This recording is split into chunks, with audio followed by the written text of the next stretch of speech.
سلام دوستانو. یوه ستونزه چې معمولا میندې او پلرونه موږ سره شریکوي هغه دا ده چې ګڼې بچي له لوبو سره مینه نه لري یا یو ډول سرګرمیو ته علاقه نه ښیي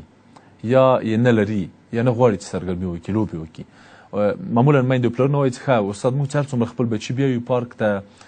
ژوبڼ ته بل تفریح او سرګرمي ځای ته دوی هېڅ علاقه نه ښیي وایي چې ځو موږ کور ته یا بېرته غواړو چې کور ته لاړ شو. په دغه برخه کې څو لنډې مسلې غواړم در سره شریکم. اول خو هر څومره چې د لوبې وسایل او توکي د ده په واک کې ورکوي په همغه اندازه په ګټه ده. یعنې لومړنی کار چې ډېر مفید ده او ډېر مؤثر واقع کېږي هغه دا ده چې د لوبو وسایل په اختیار کې ورکوي.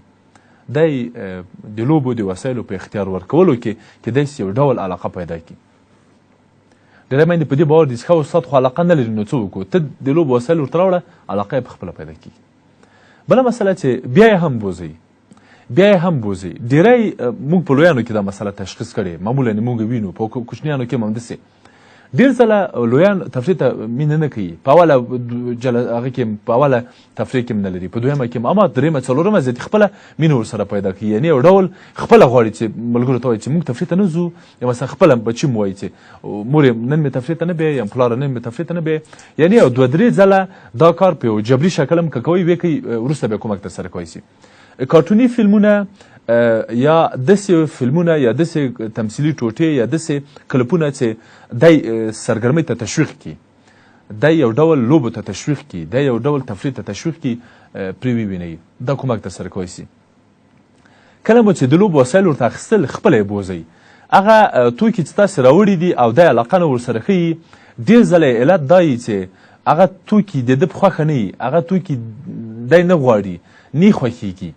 دی بوځئ چې خپله په خپل لاس او په خپل فکر خپل ځان ته خپله د لوبو توکي واخلي. دغه اخیستنه او دغه مسله کیدای شي دوی سره وروسته کومک وکړي چې په یو ډول په یو شکل یو ډول سرګرمۍ سره علاقه پیدا کړي. کیسه، داستان، ناول او د لوبو یو ډول د له لوبو نه قصه ورته جوړول. یعنې که تاسې خپل ماشوم ته ووایي چې داسې ماشومان و لوبې نه کولې، بیا یې وزن ډېر سه، بیا ټمبل سول، بیا یې ښه درس نه سوی ویلی، بیا داسې و بیا داسې و بیا داسې و بیا داسې و، میندو پلرونه یې ترې ناخوښې وه.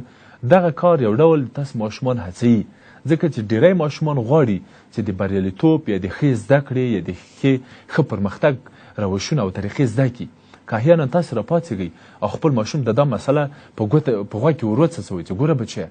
که ته سرګرمۍ ته لاړ سې، ته لوبو ته لاړ سې، ته سرګرمي وکړې، ته لوبې وکړې، دا د یو ډول ذهن پرانیزي، یو ډول د ذهن پاکوي، یو ډول د تا تازه کوي او یو ډول د زده کړه کې کومک درسره کوی شي.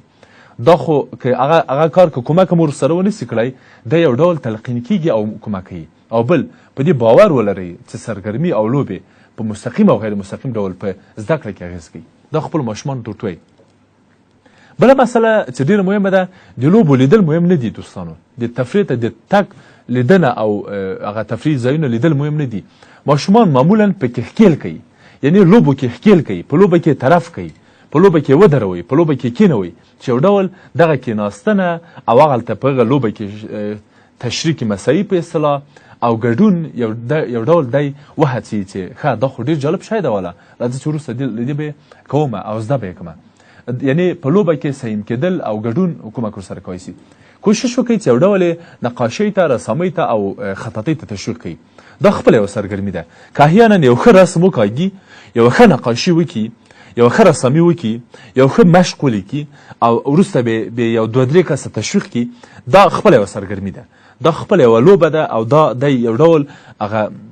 څه چې موږ یې د زایدو هیجانونو په نامه پېژنو، هغه به یو ډول په دې مسلو کې تخلیه کوي او دا یو خورا لویه مرسته او کومک ده چې له ماشومانو سره کوي. بله مسله چې زما په نظر ډېره مهمه ده، د ماشوم د سن، د ماشوم د جنس او د ماشوم د روحیې او د پوهې د سطحې په مناسب لوبه باید موږ ورته تعین کړو. مثلا همدا اوس دستي موږ او تاسې موږ چې لویان یو، مثلا تاسې میندې او پلرونه یو، زه دلته تاسې سره غږېږم، موږ کیدای شي له ټوپک سره، موږ کیدای شي له موټرک سره یا له بلې د لوبې له بلې وسیلې سره علاقه ونه ښیو، اما ماشومانو ته دا د دوی دنیا ده. یو لکۍ توپ ورکړه، یو لکۍ موټر ورته واخله، ټوله دنیا دې ورکړې ده. اما موږ کېدای شي په یو بل شي خوشحاله سو موږ لویان حتی تنکي ځوانان کېدای شي په یو بل شي خوشحاله سي مثلا معمولا ارواپان وایي چې تنکي ځوانان په د خلکو په مقابل کې خوشحاله کیږي مثلا یو 10 کسه دې خواته ولاړ 10 کسه دې خواته تاسو دی راولئ ووایئ چې دا احمد په دې برخه کې پیاوړی او ښه کس ده تشویق کوي دی ډېر خوشحاله کیږي اما کله چې یو 4 کلن ماشوم تشویق کوي هر څومره چې ګوښه تشویق کوي یو زاوله ورکوي یو توپ ورته واخلي یو موټر ورکوي ښکلی کوي یو واده ورسره وکوي ویې ستایي تشویق کوي ویې هڅویه دا کومک ورسره کولی شي یعنې سن جنس فرق کوي مثلا تاسې خپلې لور ته توپ وروړئ دا لور هم توپ سره علاقه نه ښیي اما برعکس که تاسې یو نانځکه وروړئ ډېره علاقهمندي ښیي تاسې د ښځې مطابق د ماشومې مطابق د هغې مطابق د لوبو وسایل وروړئ کېدای شي ډېره مینه وښیي ماشوم کېدای شي له موټر سره ډېره مینه وښیي هلک کېدای شي له موټر سره توپ سره ډېره مینه وښیي اما نجونې کېدای شي له نانځکو سره ډېره مینه وښیي کېدای شي له رنګو سره ډېره مینه وښیي کېدای شي له یو بل شي سره مینه وښیي یعنې د خپل ماشوم ذوق پیدا کوي دا کومک تاسې سره کولی شي او ډېر مرستندوی واقع کېدای شي هڅه وکړئ چې خپل ماشومان له خپلو انځورو سره پرېږدئ متاسفانه باید ووایم چې ډېری میندې او پلرونه خپل ماشومان کوڅې ته نه پرېږدي خپل ماشومان انځورو ته نه ور پرېږدي او دا ډېره بد اغېز لري ډېر نامطلوبې پیښې او ډېر جدي مسایل پیدا کوي زموږ ماشومان له خپلو انځورو سره لوبو ته اړتیا لري یعنې دا دې ته د ماشوم د یوه اړتیا په سترګه وګورئ صحیح ده چې کېدای شي کوڅې کې ښه ماشومان نه وي کېدای شي هلته ډېرې بدې کلمې او بد الفاظ زده کړي کېدای شي په ځینو برخو کې ناوړه تربیه واخلي اما تاسې کولی شئ د خپلو بچیو دوستان کنټرول کړئ تاسې کولی شئ له ځینو سره یې پرېږدئ له ځینو سره یې پرېنږدئ کېدای شي په غیر مستقیم ډول یې کنټرول کړئ که احیانا ولیده چې بده کړنه یې وکړله مې ورته پرېږدئ کېدای شي وخت یې ورقید کړئ دا ټول مسایل په نظر کې ونیسئ او ډېر راحت خپل بچي پرېږدئ چې په کلي کې په کوڅه کې له خپلو همزولو سره خپلو بچیو سره لوبې وکړي دا په یو ډول د دوی علاقه له سرګرمۍ سره ډېروي هغو درسي یا سبقي برنامو ته یا مهالویشونو ته چې تاسې ورته جوړ کړي یا په مکتب کې دي تشویق کوي خدای مه کړه داسې نه سي چې هم له لوبو سره علاقه ونه لري او هم یې دې خواته له زده کړې سره علاقه کمه سي که له زده کړې سره علاقه کمه سي لوبو سره هم علاقه کمیږي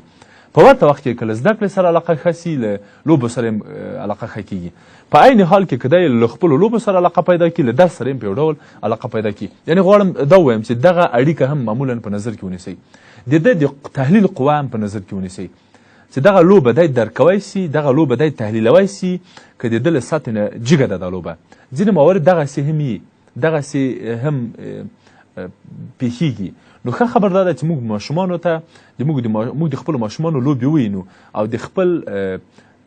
ذوق او د خپل تحلیل په مطابق هغوی وهڅوو چې لوبې وکړي ډېر ځله ماشومان له موږ نه ځینې ګیلې لري موږ سره ځینې ستونزې لري او وایي چې نه ځم لوبې ته نه کوم لوبې نه ځم دې لوبې ته نه ځم نه کوم تفریح ځکه چې تا داسې راسره وکړل تا دا کار وکړ هر څومره چې د خپلو ماشومانو اړتیاوې او ضرورتونه رفع کوي او په نورو برخو کې خپلې ستونزې ورسره حل کوي په ذهن کې تعارض او سوء تفاهم ور حل کوي هغه په همغه اندازه کولی شي چې له خپل ماشوم سره کومک وکړي چې درس ته لوبو ته او په ټوله کې ژوند ته انګېزه پیدا کړي